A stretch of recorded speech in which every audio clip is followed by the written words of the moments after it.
Let's say that you need to calculate a t-test and you have Excel, but you cannot use the analysis tool pack. Not a problem. You can still do a t-test and get all of the information that you need with Excel without having that available to you. All you need is the equation for the t-test, and that's what we have over here. So this is how we calculate our value of t, and the built-in functions that are already present in every copy of Excel. Now, in order to get our value of t, we need two things. We need our mean values for our two variables, and we need the variances for our two variables.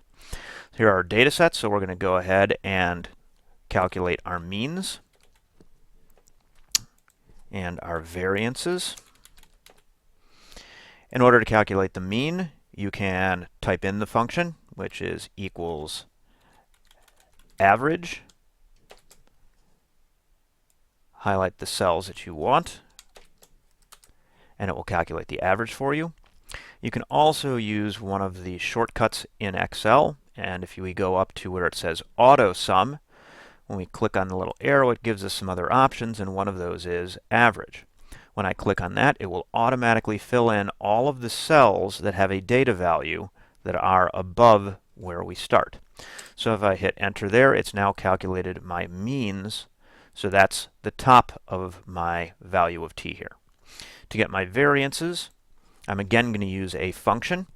And to calculate the variance, the function you type in is equals VAR, and that gives you your variance. Again, we select all of the cells that we want. Close that off. And do the same over here. Equals variance. Select all of those. Okay, so we've got our means and our variances. All we have to do is then put the rest of this together. Now, it's easier to do this in steps, so the first step we'll do is we'll get the numerator up here.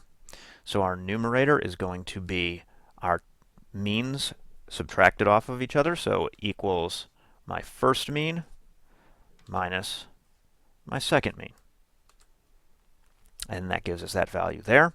I'm going to take a couple of steps to get my denominator here. So the first thing I'm going to do is take each variance and divide it by the number of samples. So in this case, it's equals my variance divided by 1, 2, 3, 4, 5, 6, 7, 8. And in this case, I have equals that value divided by 9. I've got 9 samples. I then have to add those together. So equals that plus that. And then the last step is to take the square root.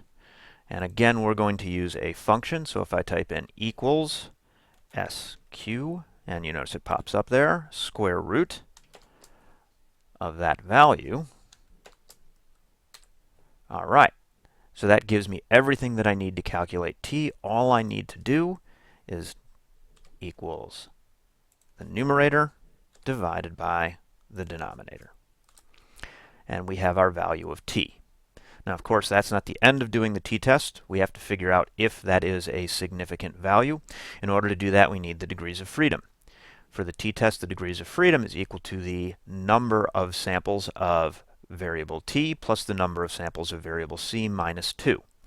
I have 8 and 9, so that would give me 17 minus 2, gives me 15. Then I go to my t-table. Here we go down to 15 degrees of freedom, and then I go over to the right until I get to a number that is larger than my t-value. My t-value was 1.71, so if I go in this direction, I hit 1.753, and that tells me the probability value that is larger than the one, or smaller than the one that I can use. So in this case, I have 0.1. I know that I'm not there yet. So I'm not as good as 0.1. Remember, our magic value is 0.05. That's the value that we need before we can say that there is a statistically significant difference. So since I can't get there, I know that my p-value is greater than 0.1.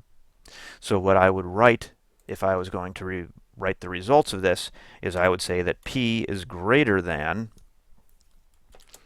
0.1, and that would let me know that it is definitely greater than 0.05, and therefore I do not have a statistically significant difference.